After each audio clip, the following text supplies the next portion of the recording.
নমস্কার বন্ধুরা, আপনাদের সকলকে মিস্টার বেঙ্গল ইনফো চ্যানেলে স্বাগতম। আপনাদের জন্য আজকে আবারও একটি দুর্দান্ত সুসংবাদ। হাইকোর্টের পক্ষ থেকে আপনাদের গ্রুপ সি এবং গ্রুপ ডির জন্য এখানে নিয়োগ শুরু হয়েছে, যেখানে আপনাদের শূন্য পদ থাকছে 2000-এরও বেশি। আপনাদের এখানে পদ খালি থাকছে। আপনাদের এই গ্রুপ সি এবং গ্রুপ ডির মধ্যে আপনাদের বিভিন্ন যোগ্যতায় বিভিন্ন পদের জন্য নিয়োগ শুরু হয়েছে। এই গ্রুপ সি এবং গ্রুপ ডি এর মধ্যে আপনাদের যে সমস্ত পদ থাকছে তা হচ্ছে আপনাদের ক্লার্ক থাকছে, পিয়ন থাকছে, ড্রাইভার থাকছে, স্টেনোগ্রাফার থাকছে। এই গ্রুপ সি এবং এই যে গ্রুপ ডির যে পদ বেরিয়েছে, এখানে আপনাদের বিভিন্ন যোগ্যতায় বিভিন্ন পদে নিয়োগ হচ্ছে। যেমন ধরুন, আপনি যদি মাধ্যমিক পাস হন তাহলে কিন্তু আপনি এখানে আবেদন করতে পারবেন, এবং যদি উচ্চ মাধ্যমিক হন তাও আবেদন করতে পারবেন, এবং গ্র্যাজুয়েট হলেও আবেদন করতে পারবেন। মানে আপনাদের সর্বনিম্ন যে শিক্ষাগত যোগ্যতার প্রয়োজন তা হচ্ছে আপনাদের এখানে মাধ্যমিক পাস। এই মাধ্যমিক পাস যে সমস্ত ক্যান্ডিডেট আপনারা আছেন তারা কিন্তু সহজেই এই হাইকোর্টের এই নিয়োগে কিন্তু আপনারা আবেদন করতে পারবেন। এই যে নোটিফিকেশনটি জারি করা হয়েছে, এটি কিন্তু 2026 সালের জন্য একদম নতুন নিয়োগের বিজ্ঞপ্তি জারি করা হয়েছে। এখানে আপনাদের যে সমস্ত পদ আছে তা আমি আপনাদের দেখালাম, যে গ্রুপ সি এবং গ্রুপ ডির মধ্যে কি কি পদ আছে। আর সব থেকে যে বড় অ্যাডভান্টেজ আপনারা পাবেন সেটি হচ্ছে আপনাদের কিন্তু কোনো রকম লিখিত পরীক্ষা এখানে আপনাদের দিতে হবে না। আপনাদের এখানে সিলেকশন প্রসেসটা কিভাবে থাকবে, আপনারা এখানে ফর্মটি ফিল আপ করবেন। ফর্মটি ফিল আপ করার পরে আপনাদের কিন্তু ইন্টারভিউয়ের জন্য ডাকা হবে। ইন্টারভিউয়ের পরেই কিন্তু আপনাদের এখানে জয়েনিং হবে এই গ্রুপ সি এবং গ্রুপ ডি। এবার আপনারা আপনাদের যোগ্যতা অনুযায়ী আপনারা যে সমস্ত পদ আছে সেই সমস্ত পদে আপনারা আবেদন করবেন। আবেদন করার পরে আপনাদের কিন্তু ডিরেক্ট পরীক্ষা দেওয়ার জন্য ডাকবে না, আপনাদের ডিরেক্ট ইন্টারভিউয়ের জন্য ডাকা হবে অফিস থেকে। তারপরেই কিন্তু আপনাদের এখানে সমস্ত প্রসেসটা শুরু হবে। আর এখানে আপনারা অল ইন্ডিয়া মানে ভারতের যে কোনো প্রান্তের আপনারা মেল এবং ফিমেল সকলেই কিন্তু আপনারা এখানে আবেদন করতে পারবেন। এবার প্রশ্ন হচ্ছে, এই গ্রুপ সি এবং গ্রুপ ডি পদের মধ্যে আপনাদের কোন কোন যোগ্যতায় কি কি পদ আপনাদের আছে এবং কতগুলি পদ খালি আছে সেগুলো আমি আপনাদের দেখাই একবার। এই হাইকোর্টের যে ভ্যাকেন্সিটি বেরিয়েছে, এখানে আপনাদের যে ক্লার্কের পদ আছে, আপনাদের মোট ক্লার্কের পদ খালি আছে কতটা, 1382টি মোট আপনাদের কিন্তু এখানে পদ খালি আছে এই ক্লার্ক পদের জন্য। এরপরে আপনাদের পিয়ন পদ আছে, এখানেও আপনাদের 887টি কিন্তু পদ খালি আছে। তারপরে যে ড্রাইভারের পদ আছে, এখানে আপনাদের কিন্তু 37টি পদ খালি আছে। স্টেনোগ্রাফার লোয়ারের পদে আপনাদের কিন্তু 56টি পদ খালি আছে, এবং স্টেনোগ্রাফার হায়ারের পদে আপনাদের 19টি পদ খালি আছে। টোটাল আপনাদের কিন্তু এখানে 2000-এরও বেশি পদ খালি আছে। এই হাইকোর্টের এই যে নতুন বিজ্ঞপ্তিটি জারি করেছে, এখানে আপনাদের এই সমস্ত পদই হচ্ছে আপনাদের গ্রুপ ডি এবং গ্রুপ সির মধ্যে আপনাদের কিন্তু নিয়োগ শুরু হয়েছে। এখানে আপনারা অল ইন্ডিয়া থেকে আবেদন করতে পারবেন, মানে ভারতের যে কোনো প্রান্তের আপনারা বসবাসকারী হলেই কিন্তু এখানে আপনারা আবেদন করতে পারবেন।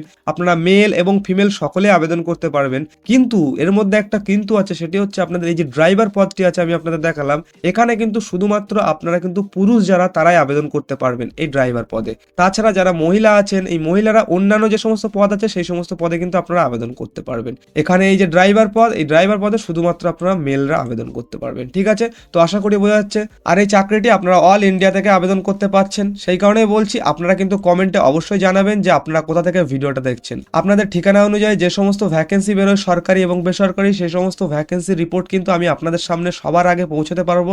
সেই কারণে আপনারা কিন্তু অবশ্যই কমেন্টে জানাবেন যে আপনি ভিডিওটা কোথা থেকে দেখছেন। ঠিক আছে, এই হাইকোর্টে যদি আপনারা আবেদন করেন তাহলে আপনাদের এডুকেশন কোয়ালিফিকেশন কতটা প্রয়োজন, এখানে দেখুন আপনাদের এই হাইকোর্টের জন্য যে কোয়ালিফিকেশন রেখেছে তা হচ্ছে আপনাদের কিন্তু 10 পাস হতে হবে মিনিমাম, এবং 12 পাস এবং গ্র্যাজুয়েট। 10 পাস যারা আছেন তারাও আপনারা আবেদন করতে পারবেন, 12 পাস হলেও কিন্তু আপনারা এখানে আবেদন করতে পারছেন, এবং যদি গ্র্যাজুয়েট হন তাও কিন্তু আপনারা এখানে আবেদন করতে পারছেন। ঠিক আছে, মানে আপনাদের সর্বনিম্ন শিক্ষাগত যোগ্যতা যদি এখানে বলা হয় তা হচ্ছে আপনাদের মাধ্যমিক পাস। এবার এই মাধ্যমিক পাশে আপনারা কিন্তু এখানে আবেদন করতে পারছেন। আর আপনাদের এই হাইকোর্টের যে এজ লিমিটের কথা বলেছে, মানে বয়সের পরিমাণ বলেছে, তা হচ্ছে আপনাদের মিনিমাম বয়স 18 বছর হতে হচ্ছে, এবং ম্যাক্সিমাম বয়স কিন্তু আপনাদের 38 বছর। এছাড়া আপনাদের এজ রিল্যাক্সেশন আছে, যেমন ধরুন আপনাদের এজ রিল্যাক্সেশন থাকছে এসসি এসটিদের জন্য, কিন্তু আপনাদের এজ রিল্যাক্সেশন থাকবে এখানে এসসি এসটিদের জন্য 5 বছরের এজ রিল্যাক্সেশন পাবেন, ওবিসিদের জন্য 3 বছরের। ঠিক আছে, তাহলে ওবিসি ক্যান্ডিডেটদের জন্য যে এজ লিমিট থাকছে তা হচ্ছে আপনাদের 18 থেকে 41, মানে এই 3 বছরের এজ রিল্যাক্সেশন দিয়ে, এবং এসসি এসটিদের জন্য আপনাদের এজ লিমিট থাকছে 18 থেকে 43 বছর, মানে এই 5 বছরের এজ রিল্যাক্সেশন দিয়ে। তো আশা করি বোঝা গেল যে আপনাদের বয়স এখানে কিন্তু 18 থেকে 38 বছর বা 43 বছর বয়সের মধ্যে আপনাদের এখানে বয়স হতে হবে। তো আশা করি বোঝা যাচ্ছে। এবার দেখুন বন্ধুরা, এই হাইকোর্টে আপনাদের যে স্যালারি থাকছে মানে বেতন থাকছে তা কিন্তু আপনাদের ভিন্ন পদের জন্য ভিন্ন এখানে বেতন থাকবে বা আপনাদের স্যালারি থাকবে, সেটি আপনারা কিন্তু অফিসিয়াল নোটিশটি থেকে দেখে নিতে পারবেন। এবং আমি কিন্তু আপনাদের এখানে সংক্ষেপে দেখাচ্ছি আপনাদের জন্য যে সমস্ত ভ্যাকেন্সি আমি আপনাদের দেখালাম, যে সমস্ত পদগুলো বেরিয়েছে সেই সমস্ত পদের সম্পূর্ণ আপনাদের অফিসিয়াল নোটিশটি কিন্তু আমি আপনাদেরকে কমেন্টে দিয়ে দেবো। সেখান থেকে কিন্তু আপনারা দেখে নেবেন কত কি স্যালারি এবং সম্পূর্ণ অফিসিয়াল তথ্যগুলো দেখে নেবেন ওখান থেকে, ঠিক আছে। এরপর আপনাদের অ্যাপ্লিকেশন ফিস কত লাগবে, মানে এখানে যদি আপনারা আবেদন করেন তাহলে আপনাদের আবেদন মূল্য লাগছে কত, আপনাদের কাস্ট ওয়াইজ কিন্তু এখানে আপনাদের আবেদন মূল্য লাগছে। যেমন ধরুন জেনারেল, ওবিসি বা ইডব্লিউএসদের জন্য আপনাদের 1,000 টাকা এখানে আবেদন মূল্য লাগবে। এসসি এসটি এবং পিডব্লিউবিডি যারা আছেন তাদের জন্য আপনাদের এখানে 1,000 টাকা এখানে আপনাদের আবেদন মূল্য লাগবে। এই আবেদন মূল্য আপনারা অনলাইনে যখন ফর্মটি ফিল আপ করবেন তখন আপনারা কিন্তু ক্রেডিট কার্ড, ডেবিট কার্ড বা নেট ব্যাঙ্কিংয়ের মাধ্যমে কিন্তু আপনারা পে করতে পারবেন, ঠিক আছে।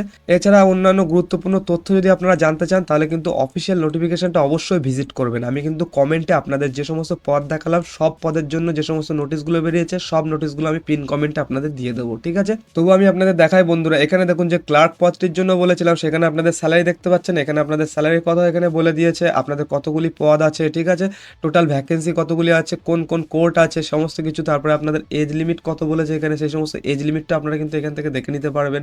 এইভাবে আমি আপনাদেরকে কিন্তু সমস্ত যে অফিসিয়াল পিডিএফগুলো আছে আমি আপনাদের দিয়ে দেবো, যে পিওন পদ, ড্রাইভার পদ এবং আপনাদের স্টেনোগ্রাফার, লোয়ার, হায়ার সমস্ত পদের জন্য কিন্তু আমি আপনাদের দিয়ে দেবো, ঠিক আছে। এই যে পিডিএফগুলো আমি আপনাদের দেখাচ্ছি এই সমস্ত পিডিএফগুলো আমি আপনাদের পিন কমেন্টে দিয়ে দেবো, সেখান থেকে আপনারা কিন্তু দেখে নেবেন, ঠিক আছে। এটি হচ্ছে আপনাদের লোয়ার স্টেনোগ্রাফারের পদের জন্য, এটি হচ্ছে আপনাদের হায়ার স্টেনোগ্রাফারের পদের জন্য, ঠিক আছে।